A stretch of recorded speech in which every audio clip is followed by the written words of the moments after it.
तो क्या हम गाय के गोबर को एज़ अ फर्टिलाइज़र खाद के तौर पे अपने पौधों में इस्तेमाल कर सकते हैं फ्रेश गोबर को? जैसे आजकल ईद के दिन चल रहे हैं, हर घर में ही तकरीबन जानवर आए हुए हैं, गाय हैं, बकरे हैं। और अगर आपने घर में पौधे भी लगाए हुए हैं, प्लांट्स रखे हैं, तो आप अपने पौधों में फ्रेश गोबर को फ्रेश खा ये इसके गाय के गोबर को खाद के तौर पर अपने पौधों में इस्तेमाल कर सकते हैं, गमलों में या ज़मीन में लगाए हुए पौधों को। तो याद रखिएगा कि फ्रेश गोबर हो, चाहे वो गाय का गोबर हो, बकरे का वेस्ट हो या मुर्गी का वेस्ट हो, उसको फ्रेश अपने पौधों में आप इस्तेमाल नहीं करते। अगर आप इस्तेमाल करेंगे तो चंद ही दिनों में या कुछ ही टाइम में आपके पौधों के ऊपर बर्निंग आना शुरू हो जाएगी या फिर उनकी जो न्यू ग्रोथ होगी वो ख़राब हो जाएगी। क्योंकि गोबर में नाइट्रोजन का ज़्यादा सोर्स होता है, हाई सोर्स है नाइट्रोजन का। और आजकल गर्मी का टाइम भी है, जून-जुलाई का महीना है, जून-जुलाई के महीने में ऐसा खाद जिसमें नाइट्रोजन हो, वो अपने पौधों में इस्तेमाल नहीं करते। चाहे वो फल देने वाले प्लांट हो या हाउस प्लांट हो या सब्ज़ी वगैरह हो। ऐसे फर्टिलाइज़र जिसमें हाई सोर्स हो नाइट्रोजन का, क्योंकि फ्रेश गोबर में नाइट्रोजन की मिक़दार बहुत ज़्यादा होती है। और अगर आपने इसको इस्तेमाल कर लिया, तो आपके पौधों के ऊपर बर्निंग आना शुरू हो जाएगी। तो इसलिए आपको चाहिए कि अगर आपने अपने घर में जानवर कुर्बानी के लिए लिए हैं, तो आपको गोबर ईज़िली अवेलेबल होगा। तो आप इसको 3 से 4 दिन के लिए धूप में रख दें, सारा दिन की धूप में रखें। ऐसी जगह पर रखें जहाँ पर सारा दिन की धूप इसको मिलती रहे, तो ये 4-5 दिनों में ही खुश्क हो जाएगा। खुश्क होने के बाद आप इस गोबर को ऐसे प्लांट में इस्तेमाल कर सकते हैं जिसको सिर्फ़ नाइट्रोजन की ज़रूरत होती है और किसी फ़र्टिलाइज़र की बहुत ज़्यादा ख़ास ज़रूरत नहीं होती, सिर्फ़ नाइट्रोजन की ज़रूरत होती है।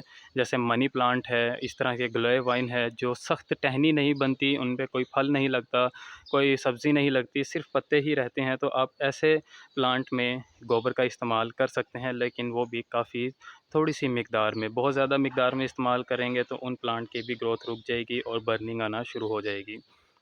तो मनी प्लांट में जो आपने गोबर यूज़ करना है, उसको आप 4 से 5 दिन ज़रा गोबर को तेज़ धूप में सुखा लें।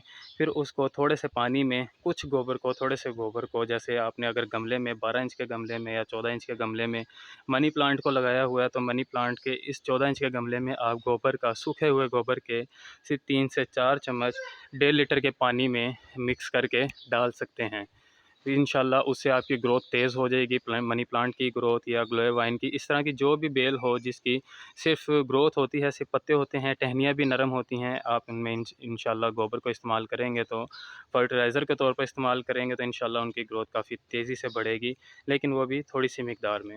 अगर आप इस गोबर को तमाम पौधों में इस्तेमाल करना चाहते हैं, तो आपको पहले इसको फुली डिकम्पोज़ करना होगा। फुली डिकम्पोज़ गोबर 6 से 7 महीने में होता है। तो आप अपने जो गाय का गोबर है, उसको ऐसी जगह पर रख दें जहाँ पर उस पे सारा दिन की धूप भी पड़ती रहे, बारिश का पानी भी पड़ता रहे, हल्का-हल्का पानी भी उसके ऊपर पड़ता रहेगा, तो वो ये है कि आहिस्ता-आहिस्ता, आहिस्ता-आहिस्ता डिकम्पोज़ होना शुरू हो जाएगा। जैसे ही 7-8 महीनों में वो ब्लैक कलर का हो जाएगा, फुली डिकम्पोज़ हो जाएगा, तो आप उसको अपने पौधों में इस्तेमाल कर सकते हैं। उससे इंशाल्लाह आपके तमाम पौधों की जो ग्रोथ है, वो काफ़ी तेज़ हो जाएगी, काफ़ी ज़्यादा बेहतर हो जाएगी। फुली डिकम्पोज़ गोबर इस्तेमाल करना बहुत ज़रूरी है। अगर आप इस फ्रेश गोबर को ही अपने ऐसे प्लांट में डाल देते हैं, जैसे ये दरख्त है, ये अंजीर के दरख्त यहाँ पर लगे हुए हैं और इस साइड पर नीचे गाय का गोबर ही गोबर हुआ है।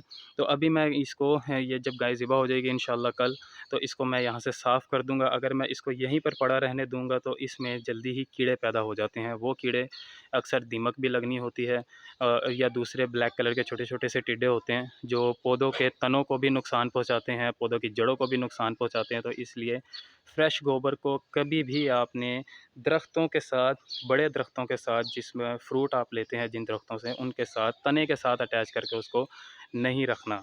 अगर आपने उसको इस्तेमाल करना है तो पहले उसको धूप में अच्छी तरह से खुश्क खुश्क कर लें, उसको डिकम्पोज़ कर लें, फिर उसको अपने पौधों में इस्तेमाल करें। लेकिन फ्रेश गोबर को अपने पौधों में इस्तेमाल नहीं करें, चाहे वो गाय का गोबर है या वो बकरों का वेस्ट है, कोई भी चिकन वेस्ट भी हो सकता है, लेकिन उसको डिकम्पोज़ होना बहुत ज़रूरी है। तो जून-जुलाई के महीने में वैसे ही कोई भी फर्टिलाइज़र, कोई भी खाद पौधों में इस्तेमाल नहीं करते हैं, स्पेशली गोबर तो आजकल तकरीबन हर घर में ही जानवर हैं।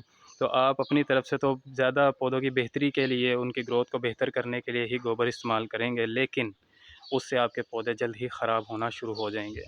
तो पहले डिकम्पोज़ करें, फिर अपने पौधों में गोबर का इस्तेमाल करें, गोबर की खाद का इस्तेमाल करें, तो इंशाअल्लाह आपके पौधों की जो ग्रोथ है, वो डबल हो जाएगी, बेहतर हो जाएगी।